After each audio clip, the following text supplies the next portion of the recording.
নিজ হাতে গড়া সেই ট্রাইব্যুনালেই নিজের ফাঁসির রায় শুনলেন শেখ হাসিনা। আমাদের মমতাময়ী প্রধানমন্ত্রী শেখ হাসিনার পরিচয়। দেশের প্রধানমন্ত্রী তিনি, তার আছে নিয়ম, নীতি, শৃঙ্খলা, কিন্তু সবকিছুকে পেছনে ফেলে প্রধানমন্ত্রিত্বের চেয়েও উজ্জ্বলতর হয়ে ওঠে তার মমতাময়ী মায়ের আবেগ। একজন পথশিশুকেও তিনি যে মমতায় বুকে জড়িয়ে ধরেন, তা শুধু একজন মাই পারে তার সন্তানকে। এই রায় বাতিলযোগ্য, সঙ্গে সঙ্গে এই রায় বাতিলযোগ্য, যেহেতু পলিসি রাষ্ট্র নির্বাহী ব্যাপার। এটা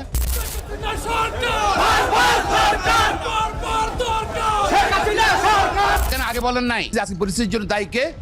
সরকার। বাংলাদেশে বর্তমানে অন্তর্বর্তীকালীন সরকার শেখ হাসিনার কিছুই করতে পারবে না। আওয়ামী লীগ আসবে, আবার ফিরবে। বাংলাদেশের মানে শেখ হাসিনার বিরুদ্ধে যে ফাঁসির রায় ঘোষণা করা হয়েছে তা আমি কখনোই মানতে পারি না, আর মানবও না। হ্যাঁ, ঠিক এভাবেই একটি লাইভ টক শোতে মন্তব্য করেছেন বাংলাদেশের জনপ্রিয় নায়ক শাকিব খান।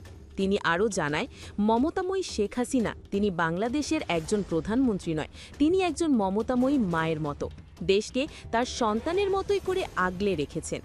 শেখ হাসিনার হাতে গঠিত হয়েছিল যে ট্রাইব্যুনাল পাকিস্তানি রাজাকার আল বদর আশরামসদের বিচার করার জন্য, আজ সেই ট্রাইব্যুনালে শেখ হাসিনার ফাঁসি রায়, এটা কোনোভাবে আমি এবং বাংলাদেশের সাধারণ মানুষ মেনে নিবে না।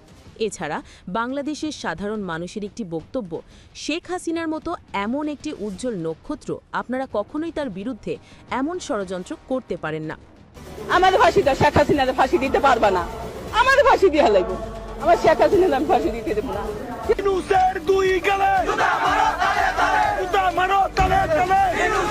বন্ধুরা, শেখ হাসিনার বিরুদ্ধে ফাঁসির রায় নিয়ে আপনার মতামত অবশ্যই কমেন্ট করে জানিয়ে দিবেন।